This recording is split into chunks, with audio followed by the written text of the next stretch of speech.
जब आप petrol pump पे पेट्रोल भरवाने जाते हो तो उसका 20% हिस्सा इथेनॉल ब्लेंडिंग के नाम पे कहीं और भी जा रहा है। और इस चीज की वजह से सिर्फ एक फैमिली 16 महीने में 9,000 करोड़ से भी ज्यादा की कंपनी खड़ी कर। तो चलिए डिस्कस करते हैं इसी बारे में। सबसे पहले समझते हैं कि गाड़ियों के साथ आखिर हो क्या रहा है। E20 का मतलब है कि आपके पेट्रोल में 20% इथेनॉल को ब्लेंड किया गया है, यानी कि 100 ml में 20 ml इथेनॉल। और जैसा कि हमें पता है इथेनॉल मेज या फिर शुगर केन से बनाया जाता है, जो कि काफी सस्ता होता है। पर गवर्नमेंट का कहना है कि इससे ऑयल बिल का इंपोर्ट कम होगा और किसानों को भी ज्यादा फायदा मिलेगा, और तो और इन्वायरमेंट भी साफ रहेगी। अब सब गाड़ियां किसानों ने तैयार किए हुए इथेनॉल पर चलेगी। जनता का भला होगा, किसान ऊर्जा दाता बनेगा, देश का प्रदूषण कम होगा, इंपोर्ट कम होगा। सुनने में कितना क्लीन लग रहा होगा, लेकिन ये जो लिक्विड आप अपनी गाड़ी में डाल रहे हो वो आपकी गाड़ी के साथ बिल्कुल क्लीन नहीं। पहली प्रॉब्लम तो ये है कि माइलेज की कमी, यानी कि इथेनॉल में लगभग पेट्रोल के मुकाबले 34% तक एनर्जी कम होती है, मतलब कि सेम प्राइस पे कम डिस्टेंस। कंजर्वेटिव एस्टिमेट भी 3 से 5% माइलेज ड्रॉप बोलता है, वो भी E10 पर।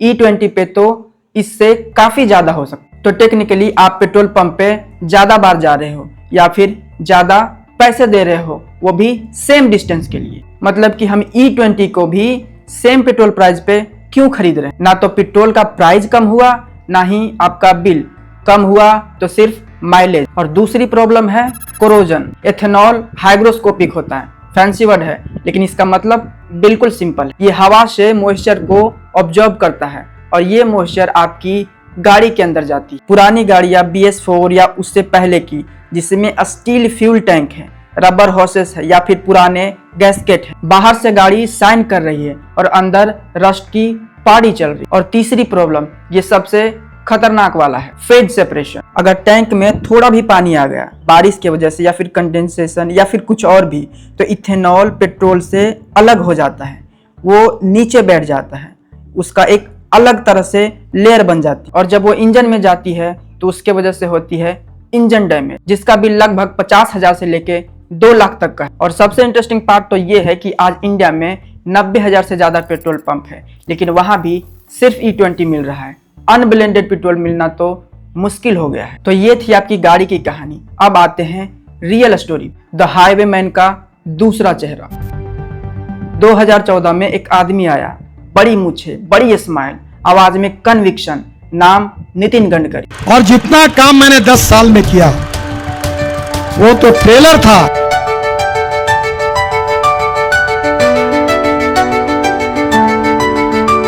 Road minister, the highway man, वो आदमी जिसने जेन्युइनली इंडिया के एक्सप्रेस वे को कुछ काबिल बना दिया। उसकी बात करें तो क्रेडिट मिलता है, लेकिन गडकरी के 2 पैशन हैं, हाईवे और ethanol. Ethanol ethanol ethanol ethanol ethanol. आपने सारी स्पीच में सुना होगा कि पेट्रोल में एथेनॉल को मिलाओ, किसान खुश, इंपोर्ट बिल कम हो गए, देश आगे हो। सुनने में तो ऐसा लगता है कि वो एक साथ इन्वायरमेंट का सेवियर भी है और किसान के दोस्त भी। और रिजल्ट भी आया शायद 2025 में इंडिया के 90,000 से ज्यादा पेट्रोल पंप पे E20 अवेलेबल है। पर ये टारगेट ओरिजिनली 2030 तक का था और गवर्नमेंट तो इस बात पे शैंपेन खोल रही थी, लेकिन नागपुर में साथ में एक फैमिली भी शैंपेन खोल रही थी।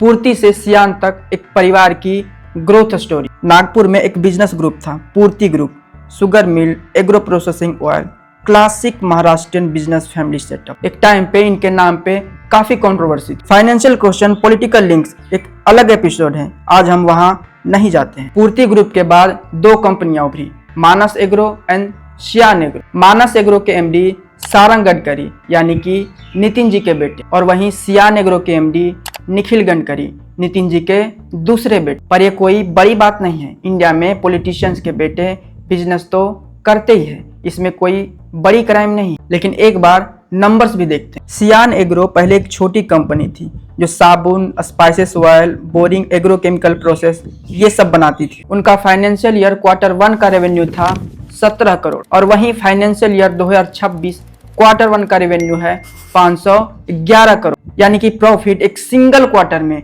52,000% तक बढ़ेगा।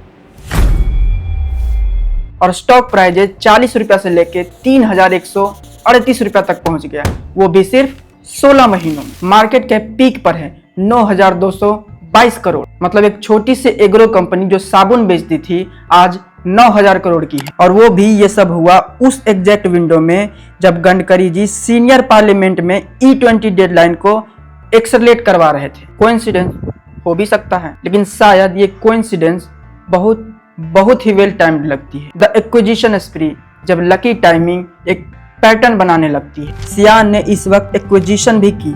Molasses traders second one sales को खरीद लिया। मानस एग्रो जो कि सारंग वाली कंपनी थी, सियान में फोल्ड कर दी। एक के बाद एक मूव इथेनॉल सप्लाई चेन के एक के बाद एक पीस को अक्वायर कर लिया, जैसे ये किसी को पहले से पता था कि बाढ़ आने वाली है। मैं ये नहीं कह रहा हूँ कि ये इलीगल है या फिर कोई डील हुई है, मैं तो बस सिर्फ ये कह रहा हूँ कि अगर आपको लगता है कि ये स्मार्ट बिजनेस प्लानिंग है तो फिर ठीक है। लेकिन यहाँ एक चीज समझ नहीं आई कि स्टॉक एक्सचेंज ने CIN पर 16 महीनों की एस्ट्रोनॉमिकल रैली के बाद भी कोई सर्विलांस एक्शन क्यों नहीं लिया, और तो और सेबी की तरफ से भी कोई फॉर्मल इंक्वायरी क्यों नहीं हुई, और पार्लियामेंट में भी कोई इंडिपेंडेंट प्रोब क्यों नहीं हुआ। ऑफिशियली तो सब क्लीन है, लेकिन शायद यही तो प्रॉब्लम, द रैंट, जब ऑप्टिक्स ही सब कुछ होता है।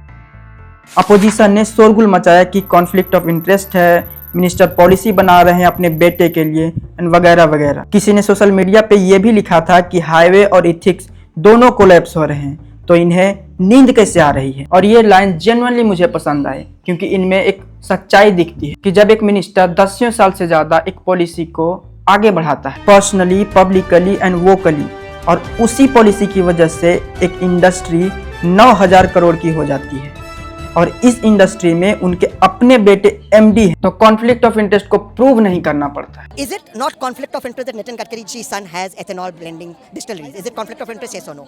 That's it. The ARAI report that they quote. Have you seen the ARAI report? Have you found it? Have you found the CM report?